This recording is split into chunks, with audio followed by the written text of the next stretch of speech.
উনি দুই তরফ থেকেই মাদারজাত ওলি সৈয়দ, এদিকে হাসানি ওদিকে হুসাইনি, নবী বংশের সন্তান। কেমন বাবা মা ছিল আপনারা শুনেছেন আমার বহুত পুরাতন কথা, যে সামান্য একটা ফলের বিনিময়ে ফল ভেসে আসছিল, তাতেই চলে গেলেন, অন্যায় হয়ে গেল বলে ফল খাওয়ার জন্য। আচ্ছা বলুন তো দেখি, উনি যে নদীতে ফল খেয়েছিলেন, নদীতে নেমে ফলটা পেড়েছিলেন, উনি কি চুরি করেছিলেন? চুরি তো করেননি। কারো তো না বলা করে হয়তো নিয়ে পালিয়েও তো আসেননি। ক্ষুধা লেগেছিল, নদীতে ভেসে আসছিল, তাই খেয়ে নিলেন। তাকুয়া বোঝাতে চাইছি। কিন্তু এটাই হচ্ছে, দেখুন ওতে কিচ্ছু যায় আসে না, কোনো গুনাহ হবে না খেলে পরে, কিন্তু মনের ভিতরে একটা সংকেত দেখা দিল, হাই রে মনে হয় আমার এটা ভুল হলো। আরে তাকওয়া ওকেই বলে যে গুনাহ ছেড়ে দিবে, নেকির দিকে ধাপিত হবে, গুনাহ করবে না, অথচ মনে হবে হয়তো আমার গুনাহ হয়ে গেল। এটাই হচ্ছে তাকওয়া। কেমন চিন্তা করুন, মসজিদের মধ্যে ফলটা খেয়ে মসজিদে আরাম করছেন। আপনারা জানেন আমাদের 5 ওয়াক্ত নামাজের পরে একটা নামাজ রয়েছে, সেই নামাজটা হচ্ছে এক্সট্রা ইবাদত, তাহাজ্জুদ। তাহাজ্জুদ নামাজ পড়ার পরে মসজিদের দেওয়ালে মানে সে একটু দেহেল লাগিয়ে দিয়ে একটু চোখ লেগে গেছে। আপনারা জানেন মসজিদে শুধু মানুষ ইবাদত করে না, জিনেরাও ইবাদত করে। জিনেরা ইবাদত করতে গেছে, তা বলে জিন কি দেখেছে? জিন সবাই দেখে না, বুঝলেন? আর যারা বলে আমি দেখেছি, বেশিরভাগই ভুল কথা বলে। দিনাজপুর না কোন জায়গা থেকে জালসা করে, আমি আর একজন বক্তা ছিলাম, কালো জুব্বা পড়ে, দেখছে রাস্তার ধারে মসজিদ, তো চলো ভাই নামাজটা পড়েই নি, যখন টাইম হয়ে গেল। এই জন্য আর ও কিন্তু জিন দেখার লেগে মৌলবি বলেছে, যদি জিন দেখতে চাও তাহলে মসজিদে ঘুমাও, তাহলে দেখতে পাবা, আমল করতে হবে। ও শুয়েছিল, আর এদিকে কিন্তু আমরা দুজন শুধু মসজিদের গেটটা খুলেছি, বড় জুব্বা দেখি ভেবেছে জিন, বাপগো মাগো করে চেঁচাতে গেছে। ওই রাত্রেবেলায় ওর চেঁচানো শুনে ভয়ে পালিয়ে আসতে দিশা নাই, যে এখনো কোথায় চোর চোর বলে ধরে নিবে হয়তো, বুঝলেন? তো এই হচ্ছে ব্যাপার। তা আসলে দেখুন মসজিদে জিনেরাও ইবাদত করে, হয়তো আমরা দেখতে পাই না সকলে, তো জিনেরা ইবাদত করে, ওদের মধ্যে বলা বলি করছে, বলে কি ওরে শোন ওদিকে যাস না। বলে কেন? বলে ওখানে বিশাল বড় আল্লাহওয়ালা শুয়ে আছে। বলে তাই নাকি? বললে হ্যাঁ। বলে ওনাকে যদি পা লেগে যায় না, বিয়াদবি হয়ে যাবে, যাস না। তো আর একজন জিনেদের যে সর্দার, সে বলছে ধুর, কিসের সর্দার, কিসের ও সব, হ্যাঁ আল্লাহওয়ালা। বলে কেন? বলে যায় যে হারাম বস্তু খায়, তার মধ্যে কি তাকওয়া থাকে? সে কি আল্লাহর ওলি হয়? হারাম খেলে তো তার দোয়া কবুলই হয় না, সব উড়ে যাবে। হ্যাঁ, আর সে হারাম খেয়েছে, তার যত অলিত্ব ছিল সব উড়ে গেছে। বলে কি? বলে পরের ফল না বলা করে দেখো খেয়ে নিয়েছে নদীতে।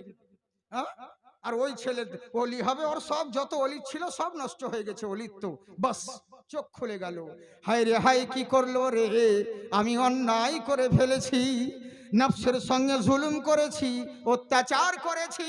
যাই করে হোক না কেন, কে বা এর মালিক? এই কোন বা গাছের ফল, এর মালিক বা কে আছে? আমাকে তো ক্ষমা চাইতে হবে, আমি তো অন্যায় করে ফেলেছি, আমি তো ভুল করে ফেলেছি। মনের ভিতরে বিভিন্ন রকম ষড়যন্ত্র আঁকতে আছে, আমি অন্যায় করে ফেলেছি, কি বা করবো রে। এই বলে করলো কি, নদীর ধারে ধারে হাঁটতে আরম্ভ করতে লাগলো। আপনারা জানেন নদীর পথ কোনোদিন সোজা হয় না, আঁকা বাঁকা পথ, আঁকা বাঁকা পথ দিয়ে চলতে আছেন। 3 দিন 3 রাত্রি ধরে হাঁটতে আরম্ভ করলো। পা এলে গেছে, কিন্তু মনোবল এগিয়ে নিয়ে চলে, আর মনে মনে বলে ওরে পা, এখন খাস্তালে হবে, এখন আইলে হবে, তখন তো ফল খাওয়ার লেগে নদীতে নেমে পড়েছিলে, এখন বোঝো এর খেলা। এইভাবে বহু দূর চলে গেলেন। অবশেষে কিছু দূর যাবার পরে নদীর ধারে দেখছি একটা ফল গাছ, বেশ যখন ফলের গাছ নুঙিয়ে রয়েছে, ফলের বাগান রয়েছে, মনকে স্থির করে নিলেন এটাই হয়তো সেই বাগানের ফল। এই যে বাগানের ফলগুলো নদীতে ঝুলতে আছে, এটাই হবে সেই বাগানের ফল। যাই দেখি বাগানের মালিক কোথায়, একটা বাড়ির মধ্যে দরওয়াজায় কড়া নাড়লেন, বলে আসসালামু আলাইকুম। ওয়ালাইকুম আসসালাম। মানান্তা, তুমি কে? আপনারা জানেন বাড়ির মালিকের থেকে চাকরের গরম বেশি, হ্যাঁ, গাড়ির ড্রাইভারের থেকে খালাসির পিকআপ বেশি হয়। তো তেমনি বাড়ির দারোয়ান বলছে, কে তুমি? কি হয়েছে? তার তো করার না। বললে বাবা, এই বাগানের মালিক কি এইটা? বলে হ্যাঁ। কি হয়েছে বলো? বলে ওনার সঙ্গে একটু দরকার ছিল। বলে এখন হবে না, জোহরের সময় যখন হবে, নামাজ পড়তে যাবে, মসজিদের দরওয়াজায় দেখা করে নিও। বুঝলেন? মসজিদের দুয়ারে দেখা করে নিও। অপেক্ষা করতে আছেন, জোহর হয়ে গেল, নামাজ হয়ে গেল। নামাজ পড়ে যখন বের হতে আছেন, সবারই সঙ্গে মুসাফা করার পরে শেষ বেলায় যিনি বসে রয়েছেন দেখছেন, বললেন এই বাগানের মালিক হলো উনি আব্দুল্লাহ সুমাই। যখন মসজিদ থেকে বের হলেন, বলে আসসালামু আলাইকুম। এই যে সালাম দেওয়া, এটাও হলো নবী সুন্নাত। আমার আল্লাহ রসুল বলেন, শোনো, তোমরা একে অপরের সঙ্গে, ইসলাম ধর্মের খুবই, ইসলাম ধর্মের রৌনক এটাও হচ্ছে একটা জিনিস কি, বলে একে অপরের সঙ্গে যখন দেখা হবে, একে অপরের জন্য দোয়া করতে থাকবে। যত দোয়া করবে তত নেকি পাবে। আচ্ছা বলুন তো দেখি, কতজন আমরা বলে বেড়াবো আল্লাহ তোমাকে ভালো করুক, আল্লাহ তোমার অসুখ ভালো করুক, আল্লাহ তোমার ছেলেকে পড়া করুক, কতজনকে বলে বেড়াবো? কিন্তু আল্লাহ রসুল একটা সিস্টেম করেছেন, বলে এতবার দোয়া করার দরকার নেই, একটা কথার মধ্যে সব দোয়া ঢুকে যাবে। আল্লাহ তোমার ছেলে ভালো করুক, বউ ভালো করুক, স্বামী ভালো করুক, এত কিছু বলার প্রয়োজন নেই। শুধু একটা কথা বলো, আসসালামু আলাইকুম, বা সমস্ত দোয়া এর মধ্যে রয়েছে। বুঝলে? সালাম দিবে, কিন্তু আমরা সালাম দিই? সালামই দিই না। কতজন আবার মুখ তো সালাম দিলে বড় মানে বুঝেছেন, মুখটাকে চাড়িয়ে কোন দিকে যে উত্তর দেয় তা ঠিক নেই। কেউ কেউ আবার সালামের কত হিসাব, হ্যাঁ, কেউ আসসালামু আলাইকুম, আসসালামু আলাইকুম, মানে সালামের স্টাইল হেভি, বুঝেছেন? আর যে যত বড় বক্তা তার তত স্টাইল, এরকম অনেক হয়, বুঝেছেন? সবারই তো সালাম মানুষ এখনো পর্যন্ত দেয়, কিন্তু এখনো সালামই শিখলো না। সালেম আল কি? হ্যাঁ, আরে আপনাদেরই এলাকায় বিয়ে দেখতে এসে জানেন কি অবস্থা হয়েছে?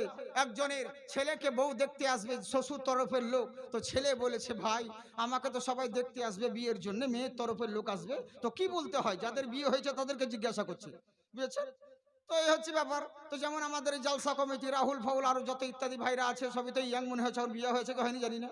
তবে আজকে জালসা যদি না হয়ে থাকে তো দোয়া করে দিব, আর যদি হয়েও থাকে তো আরো হওয়ার লাগে দোয়া করবো ইনশাল্লাহ, চিন্তা নেই। হ্যাঁ, তো কথা হচ্ছে, তো ওইরকম ইয়াং ছেলে যাদের বিয়ে হয়েছে তাদেরকে জিজ্ঞাসা করছে, ভাই আমাকে তো মেয়ের তরফের লোক দেখতে আসবে, তো কি বলতে হয় একটু শিখিয়ে দাও। বলে কোনো ব্যাপার লাগবে। বলে কি বলতে হয়? বলে শুধু সালেম আলকি দিবি। বলে কিরকম সালেম আলকি? বলে যখন আসবে বসার সময় একবার সালাম দিবি, নাম টাম জিজ্ঞেস করবে, ইটা সেটা করার পরে উঠার সময় একবার সালাম দিবি, আসসালামু আলাইকুম।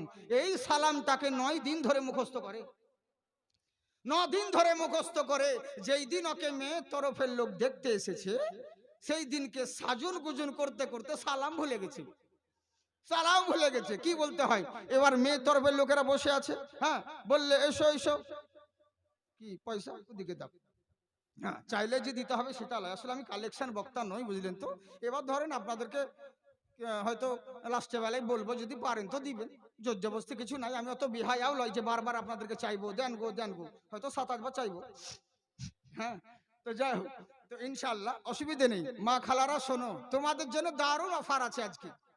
আর তোমাদের জন্য কোনো মৌলবি তোমার আপন লয়, যদি আপন হয়তো আমি, পশ্চিমবঙ্গে যত বক্তা আছে তোমাদের আপন যদি হয়তো আমি, আমার কারণে 1000 টাকা করে পেয়েছো, বুঝলো? আমারই অনেক লক্ষ্মী ভান্ডারের ওয়াজ রয়েছে বিভিন্ন রকম, কত কি দোয়া করেছি জানো তোমাদের লেগেছে। আল্লাহ দোয়া করছি আর মন পরিবর্তন করে দাও, 500 জায়গায় 5000 দাও। কিন্তু 5000 না দেওয়াতে একটা জিনিস ভালো করেছে, যদি 5000 দিত তাহলে তোমাদের গরম তো আরো বেড়ে যেত। হ্যাঁ, তাহলে তো বলতা কথাই কথাই, বুঝলে? মানে স্বামীর কোনো গরমই দেখতে না। হ্যাঁ, এই হচ্ছে ব্যাপার। তো আল্লাহ মারকুটটা গরুকে শিং দেয় না, তেরি লেগে। তো চিন্তা নেই, তোমাদের জন্য ওয়াজ হবে যদি আল্লাহ বাঁচিয়ে রাখে, শোনাই, চিন্তা করো। তো এবার করলো কি, মেয়ের তরফের লোক দেখতে এসেছে, ছেলেটা সাজুন গুজুন করতে করতে সালাম ভুলে গেছে। বন্ধুরা বলছে, বস সালাম, আসসালামু আলাইকুম, আসসালামু আলাইকুম, ইশারা করে বলে দিচ্ছে, ই তো ভুলে গেছে। শেষ বেলায় মেয়ের তরফের লোকেরা বলছে, বসো বাবা বসো, দাঁড়িয়ে কেন আছো, বসো, তোমার সঙ্গে কিছু কথা বলবো, বসো। উপায় না থাকতে পেরে বলছে, তোমাদেরকে বিসমিল্লাহ, বুঝেছেন, বিসমিল্লাহ। এবার এরা ভাবছে হয়তো মনে হয় আমাদের দিকে সালাম দেয়, এরা হয়তো বিসমিল্লাহ বলে, এক এক জায়গার ফতোয়া এক এক রকম বলবি, এক এক রকম ফতোয়া দিচ্ছে, হয়তো হতে পারে এদিকে বিসমিল্লাহ বলে যা হলো হলো।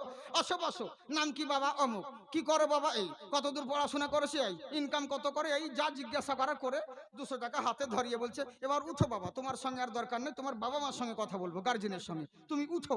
কিন্তু আর উঠতে চাই না, ওই যে উঠার সময় কি বলতে ভুলে গেছে। তো তো বন্ধুরা বলছে, আবে যা, মান সম্মান তো লাজে গোবরে চলে গেল, মাঠে ঘাটে চলে গেল, কমসে কম যাওয়ার সময় তো বল, সালামটা দে ঠিকভাবে, তাও তো মান সম্মান বাঁচবে। এই লেগে বন্ধুরা ইশারা করে বলে দিচ্ছে, আসসালামু আলাইকুম, আসসালামু আলাইকুম, ইশারা করছে, ই তো তাকাচ্ছে। যখন উপায় নাই আর কি করবে, তখন বলছে তোমাদেরকে আল্লাহু আকবার। এই তো হচ্ছে ব্যাপার।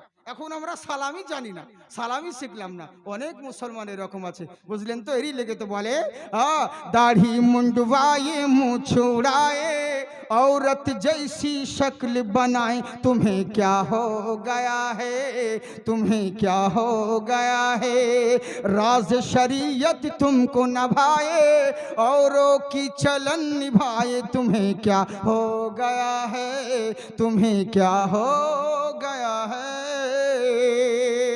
সালাম দিতে হবে। আমার নবী বলেছেন শোনো, একে অপরের সঙ্গে দিদার করতে গেলে তাকে সালাম আগে দাও। সালাম কেমন জিনিস, সালামের বরকত কতটা, সালাম কি জিনিস সেটাই আপনাদেরকে বলতে চাই।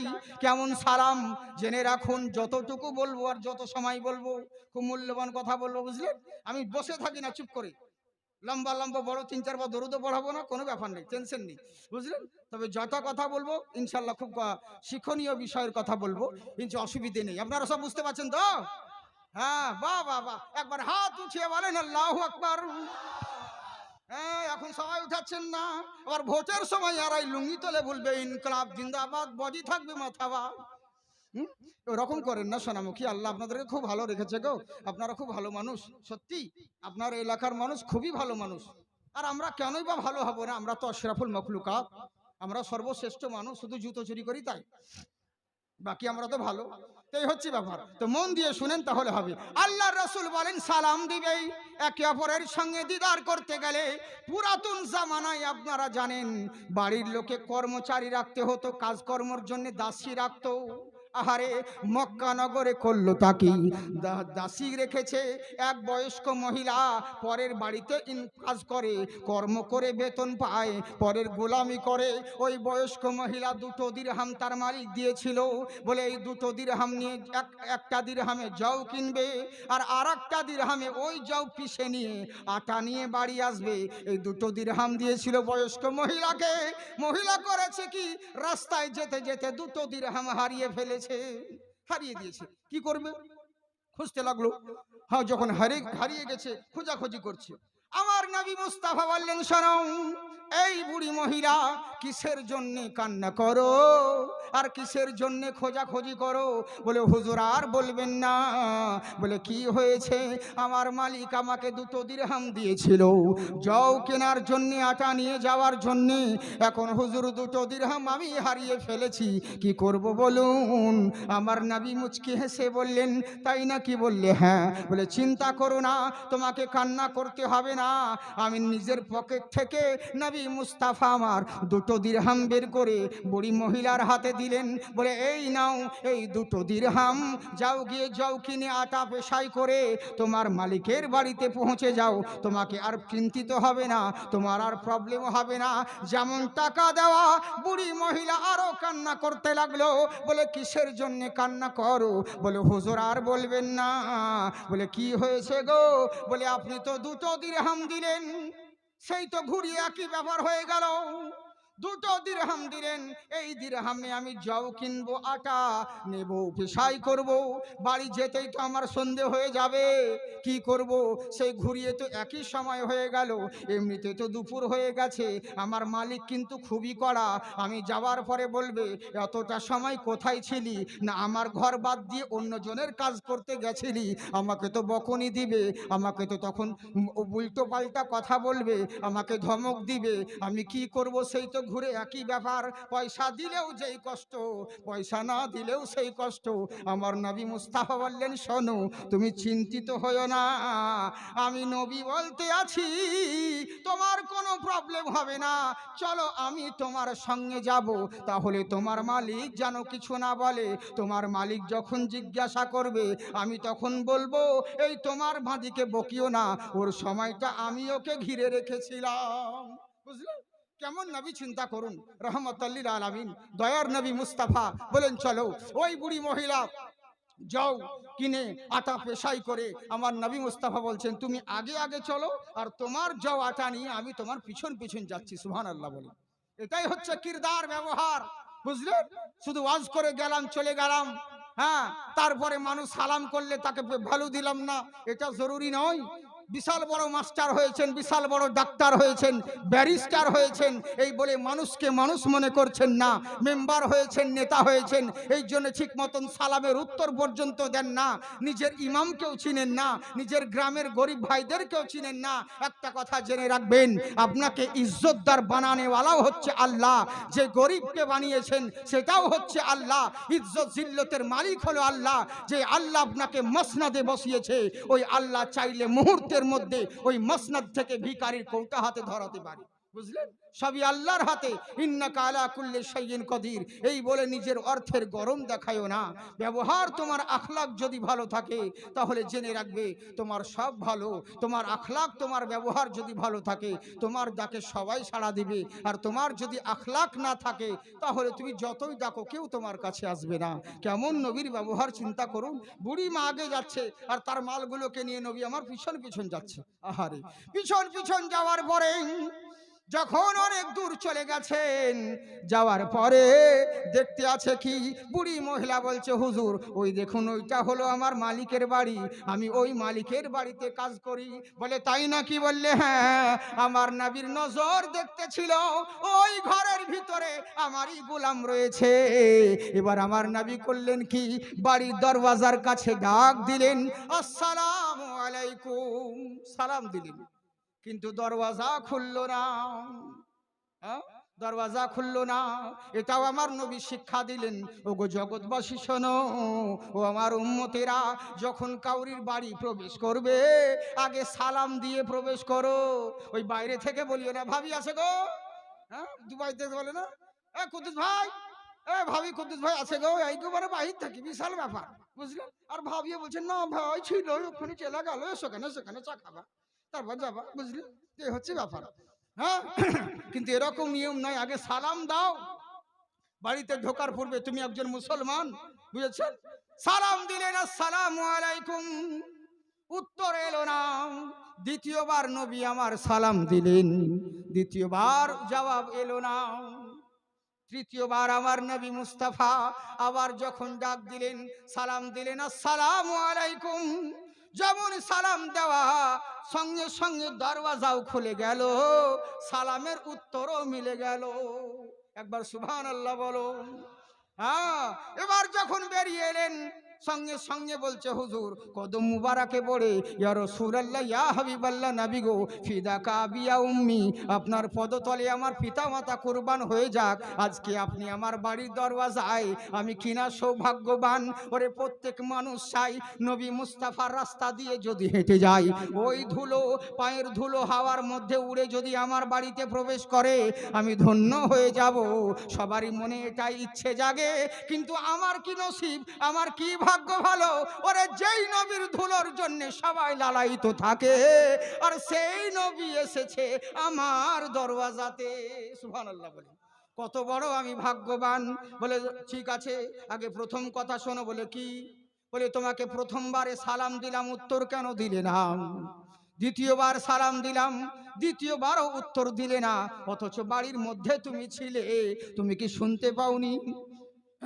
বলে পেয়েছি হুজুর। বলে উত্তর কেন দিলে না? বলে এরই লাগাই দিলাম না হুজুর, এর মধ্যে হিকমত আছে। বলে কি হিকমত? বলে সালাম হচ্ছে একটা দোয়া জিনিস, আমরা মৌলবি মৌলানা মুফতি মুহাদ্দিস গাউস কুতুব আফলাক সবাই মিলে দোয়া করি। এর ওসিলায় দোয়াতে কত রকম পড়তে হয়, কুল শরীফ, দরুদ শরীফ, নবীর ওসিলা সমস্ত কিছু বলার পরে দোয়া পাঠাতে হয়। ইজাবাতের দরবারে কবুল হবে না হবে 50-50, কোনো গ্যারান্টি নেই। কিন্তু যেই দোয়া করি কবুল হতে অনেক দেরি হয়ে যায়। কিন্তু জেনে রাখো, আর আমার নবী মুস্তাফা যখন দোয়া দেন আগে কবুল হন, তারপরে সেই ইজাবাতের মধ্যে পৌঁছান। জেনে রাখো, সবাই নবীর ওসিলায় দোয়া করতে থাকে, আর নবী স্বয়ং আমার বাড়ির দরওয়াজায় দোয়া দিতে আছে। আমি কত বড় ভাগ্যবান, এই লেগে দোয়া নেওয়ার জন্য জন্যে প্রথমবার উত্তর দিইনি, দ্বিতীয়বারও উত্তর দিইনি। আল্লাহ রসুলের মুখ থেকে আমার জন্য দোয়া নাজিল হোক, এরই লেগে দ্বিতীয়বারও উত্তর দিইনি। তৃতীয়বার যখন দেখলাম না রে না, এটা তো নবীর সঙ্গে বিয়াদবি হয়ে যেতে পারে, আর যদি নবীর বিয়াদবি হয়ে যায়, হাজারো নামাজ থাকতে পারে, হাজারো রোজা থাকতে পারে, হাজারো ইবাদত থাকতে পারে, কিন্তু জেনে রাখো আমার নবী হলো ঈমান, নামাজ হলো আমল, আমার নবী হলো ঈমান, রোজা হলো আমল, আমার নবী হলো ঈমান, হজ যাকাত হলো আমল। কারণ নামাজ চাইতে এগুলো আমল কাজা হলে আদায় করা যাবে, নবীর বিয়াদবি হলে ঈমান চলে গেলে আর কখনো না মিলবে। কারণ জেনে রাখো নামাজে নবীকে আনে নাই, বরং নবী আমার নামাজকে এনেছেন। রোজার জন্য নবীকে পাই নাই, নবীর জন্য রোজাকে পেয়েছি। হজ যাকাতে নবীকে আনে নাই, নবীর কারণে হজ যাকাতকে পেয়েছি। এরই